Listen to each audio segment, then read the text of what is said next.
that the thought of denouncing it fills you with terror.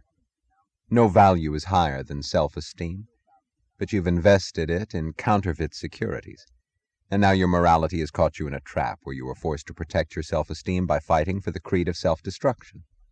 The grim joke is on you. That need of self-esteem, which you're unable to explain or to define, belongs to my morality, not yours. It's the objective token of my code. It is my proof within your own soul. By a feeling he has not learned to identify, but has derived from his first awareness of existence, from his discovery that he has to make choices, man knows that his desperate need of self-esteem is a matter of life or death. As a being of volitional consciousness, he knows that he must know his own value in order to maintain his own life. He knows that he has to be right. To be wrong in action means danger to his life. To be wrong in person, to be evil, means to be unfit for existence. Every act of man's life has to be willed. The mere act of obtaining or eating his food implies that the person he preserves is worthy of being preserved. Every pleasure he seeks to enjoy implies that the person who seeks it is worthy of finding enjoyment. He has no choice about his need of self-esteem. His only choice is the standard by which to gauge it, and he makes his fatal error when he switches this gauge, protecting his life, into the service of his own destruction, when he chooses a standard contradicting existence and sets his self-esteem against reality. Every form of causeless self-doubt, every feeling of inferiority and secret unworthiness is in fact man's hidden dread of his inability to deal with existence. But the greater his terror, the more fiercely he clings to the murderous doctrines that choke him. No man can survive the moment of pronouncing himself irredeemably evil. Should he do it, his next moment is insanity or suicide. To escape it, if he's chosen an irrational standard, he will fake, evade, blank out. He will cheat himself of reality, of existence, of happiness, of mind. And he will ultimately cheat himself of self-esteem by struggling to preserve its illusion, rather than to risk discovering its lack. To fear to face an issue is to believe that the worst is true. It is not any crime you have ever committed that infects your soul with permanent guilt.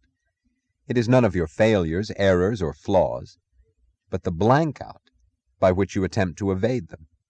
It is not any sort of original sin or unknown prenatal deficiency, but the knowledge and fact of your basic default, of suspending your mind, of refusing to think. Fear and guilt are your chronic emotions. They are real, and you do deserve them, but they don't come from the superficial reasons you invent to disguise their cause, not from your selfishness, weakness, or ignorance, but from a real and basic threat to your existence, fear, because you have abandoned your weapon of survival. Guilt, because you know you have done it volitionally. The self you have betrayed is your mind. Self-esteem is reliance on one's power to think. The ego you seek, that essential you which you cannot express or define, is not your emotions or inarticulate dreams, but your intellect, that judge of your supreme tribunal whom you've impeached in order to drift at the mercy of any stray shyster you describe as your feeling.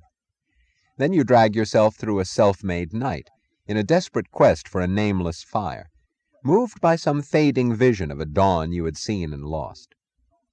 Observe the persistence in mankind's mythologies of the legend about a paradise that men had once possessed, the city of Atlantis or the Garden of Eden, or some kingdom of perfection, always behind us. The root of that legend exists not in the past of the race, but in the past of every man. You still retain a sense, not as firm as a memory, but diffused, like the pain of hopeless longing, that somewhere, in the starting years of your childhood, before you had learned to submit, to absorb the terror of unreason and to doubt the value of your mind, you had known a radiant state of existence. You had known the independence of a rational consciousness facing an open universe. That is the paradise which you have lost, which you seek, which is yours for the taking. Some of you will never know who is John Galt, but those of you who have known a single moment of love for existence and of pride in being its worthy lover, a moment of looking at this earth and letting your glance be its sanction, have known the state of being a man, and I I'm the only man who knew that that state is not to be betrayed.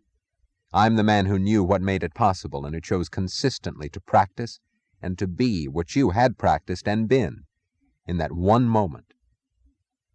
That choice is yours to make. That choice, the dedication to one's highest potential, is made by accepting the fact that the noblest act you have ever performed is the act of your mind in the process of grasping that 2 and 2 make 4.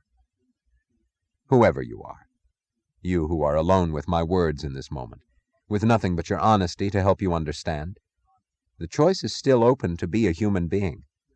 But the price is to start from scratch, to stand naked in the face of reality and reversing a costly historical error to declare, I am.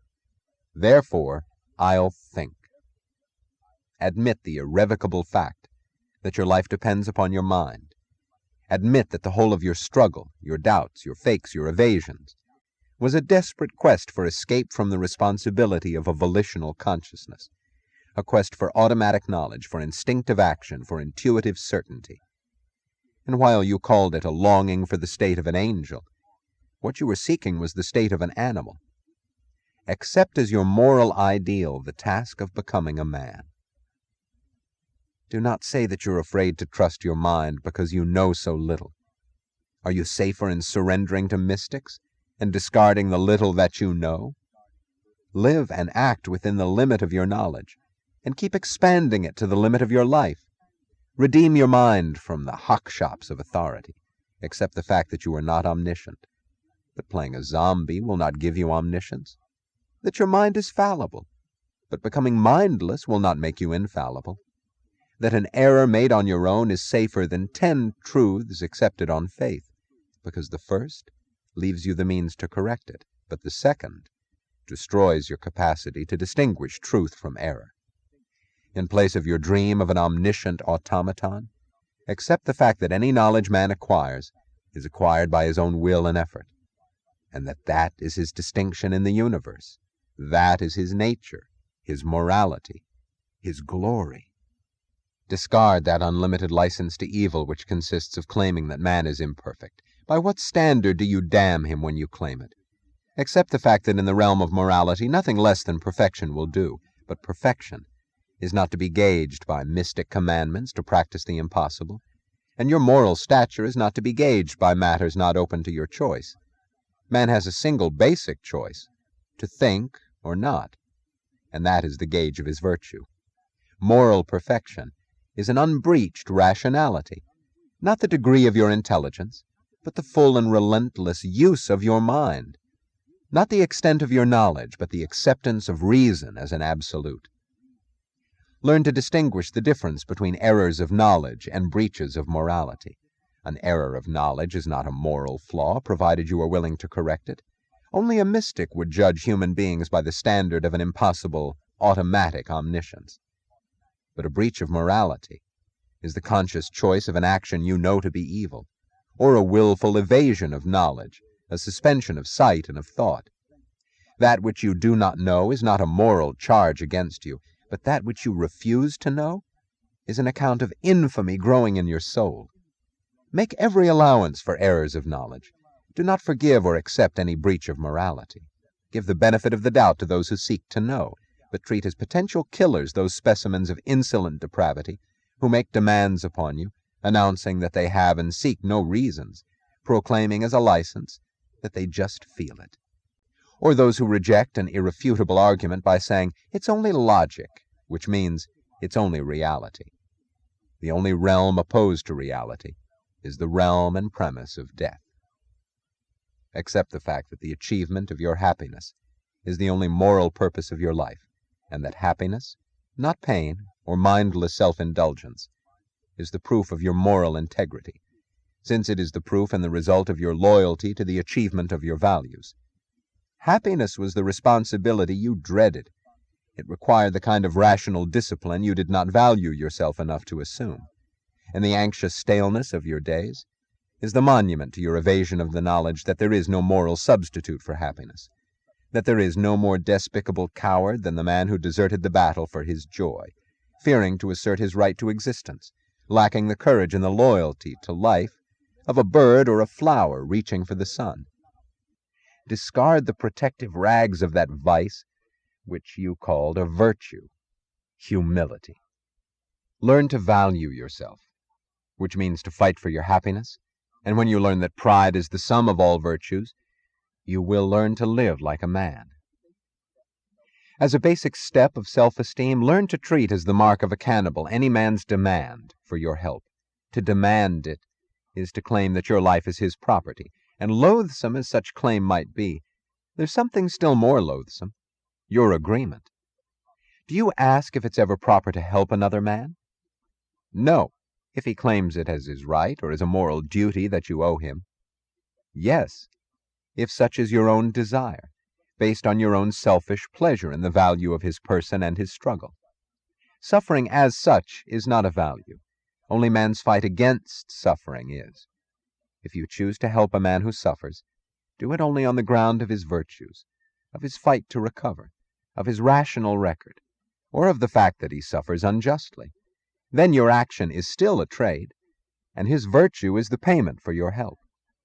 But to help a man who has no virtues, to help him on the ground of his suffering as such, to accept his faults, his need as a claim, is to accept the mortgage of a zero on your values. A man who has no virtues is a hater of existence who acts on the premise of death. To help him is to sanction his evil and to support his career of destruction. Be it only a penny, you will not miss, or a kindly smile, he has not earned.